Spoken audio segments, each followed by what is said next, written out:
Did these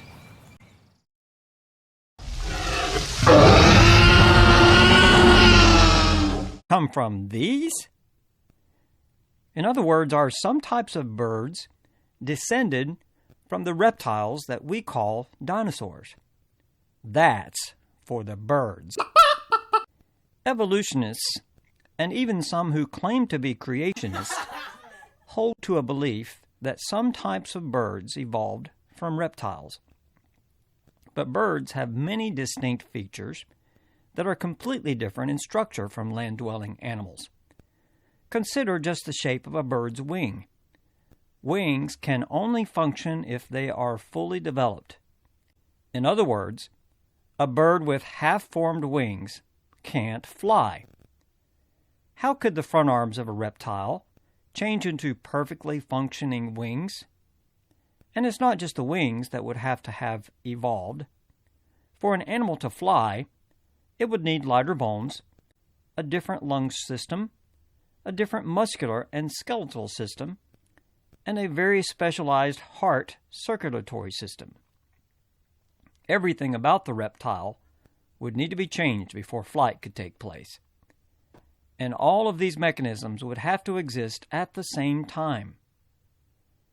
Before this dinosaur-to-bird transition can be taught as fact, a fossil record demonstrating the transition of half-winged, half-legged, or half-scaled, half-feathered creatures should be presented.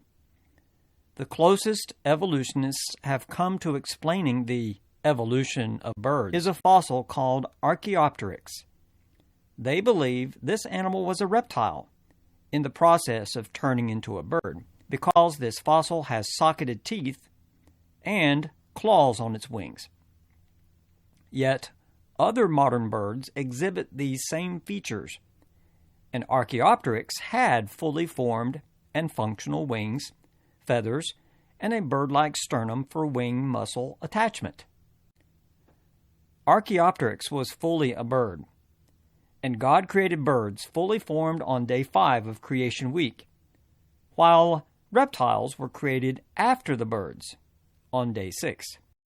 I will teach you by the hand of God, and that which is with the Almighty will I not conceal.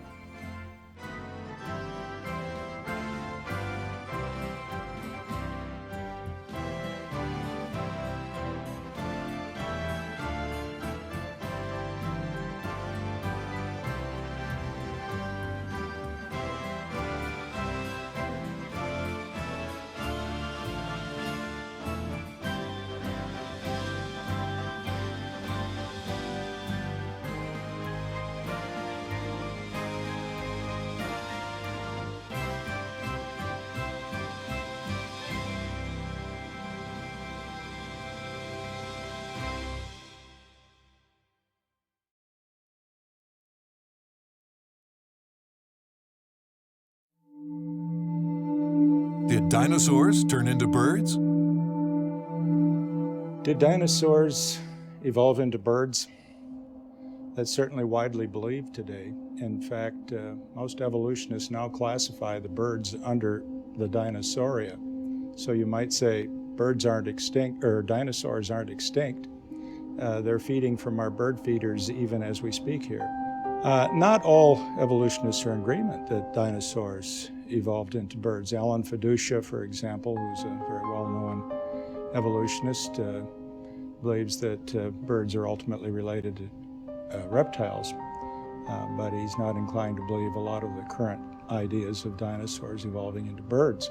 There are several problems with this matter of dinosaurs evolving into birds. First, let's look at it from the Christian point of view. The Bible makes it pretty clear that birds were created on the 5th day of creation.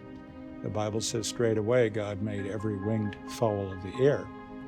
And we know that all of these birds are not a single kind, but several kinds, because we see in the Levitical dietary laws that there were several kinds of birds that would have reproduced after their own kind.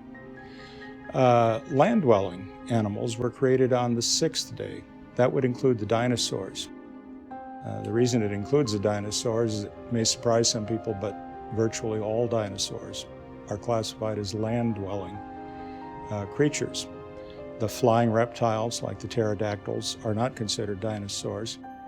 The aquatic reptiles, like the plesiosaurs and plesiosaurs, are not considered dinosaurs. All dinosaurs are terrestrial, so they would have been a sixth-day creation. From a scientific point of view, I think the evidence is not compelling that birds came from dinosaurs. There's several reasons for this. First of all, of course, dinosaurs are reptiles, although you might wonder whether that's even considered to be true nowadays. Many evolutionists prefer to think of dinosaurs as warm-blooded creatures. There's no compelling evidence that they were warm-blooded. But some of the major differences between birds and dinosaurs are not in the bones, but in the soft tissue of the body, which of course is usually not preserved. For example, the reptile lung is quite different from the bird lung.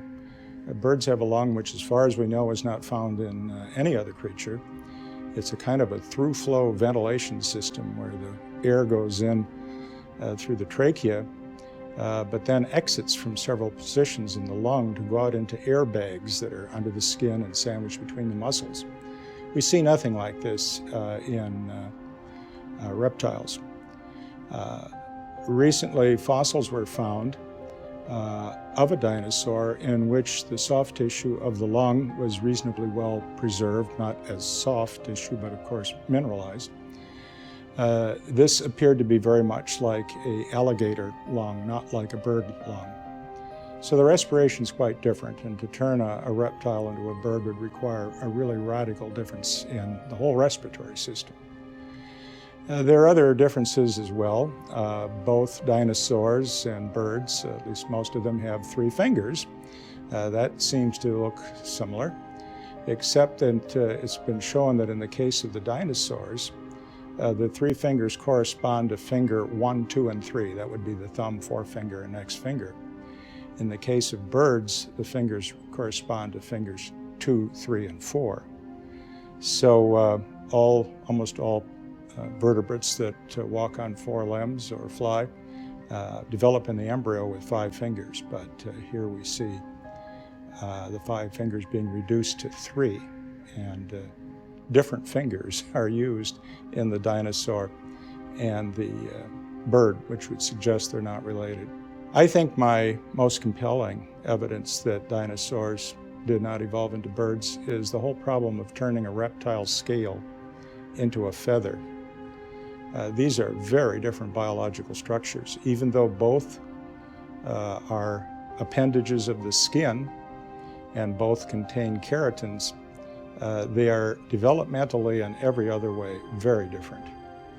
A scale is sort of like a fold in the skin, and several scales are one fold after another. That's why scales are shed as a sheet from reptiles.